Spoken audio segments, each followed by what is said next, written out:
Memari station থেকে সামান্য ঢিলছোড়া দূরত্বে পৌরসভার কাছে বন্ধুরা দেখুন কত সুন্দর বাঁশের কঞ্চি, খড় এবং মাটি ব্যবহার করে কত সুন্দর করেছে। দেখুন প্যান্ডেলটা সত্যি অপূর্ব সুন্দর হয়েছে।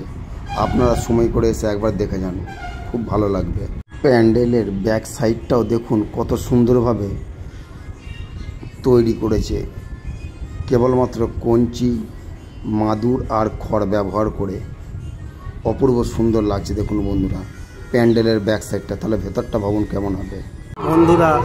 বন্ধুরা আপনারা এখন দেখছেন মেমারি পৌরসভার কাছে একটি দুর্গাপূজা মণ্ডপের একটি সুন্দর দৃশ্য, যেটি দেখুন কতটা সুন্দর করেছে। এখানে ব্যবহার করেছে পুরোপুরি বাঁশের কঞ্চি এবং কিছু প্লাস্টিক দিয়ে ফুল তৈরি করেছে এবং কতটা সুন্দর হয়েছে দেখুন চারপাশটা, সত্যি অসাধারণ। এবং দেখুন এই পূজা মণ্ডপটি কতটা সুন্দর লাগছে, সত্যি চমৎকার, অসাধারণ।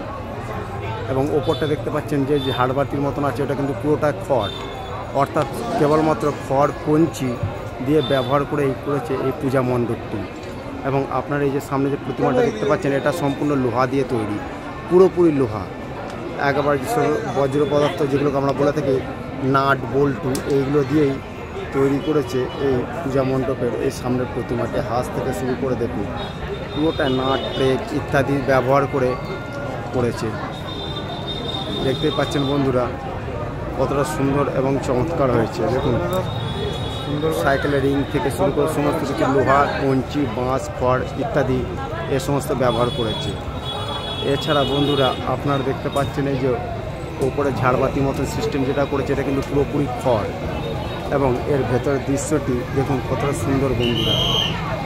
এবং ওপরের ইয়েটা দেখুন, ঝাড়বাতিটা কত সুন্দর খড় দিয়ে তৈরি করেছে, কত সুন্দর লাগছে বন্ধুরা, সত্যি নাইস এবং চমৎকার। যেটাকে এটা মেমারি পৌরসভারই একটি দুর্গাপূজা মণ্ডপের সুন্দর দৃশ্য, অপূর্ব লাগছে বন্ধুরা। আপনারা একবার অবশ্যই এসে ভিজিট করবেন। এটা খুব একটা দূরত্ব না, মেমারি স্টেশন থেকে মাত্র পায়েতে 10 মিনিটের দূরত্ব।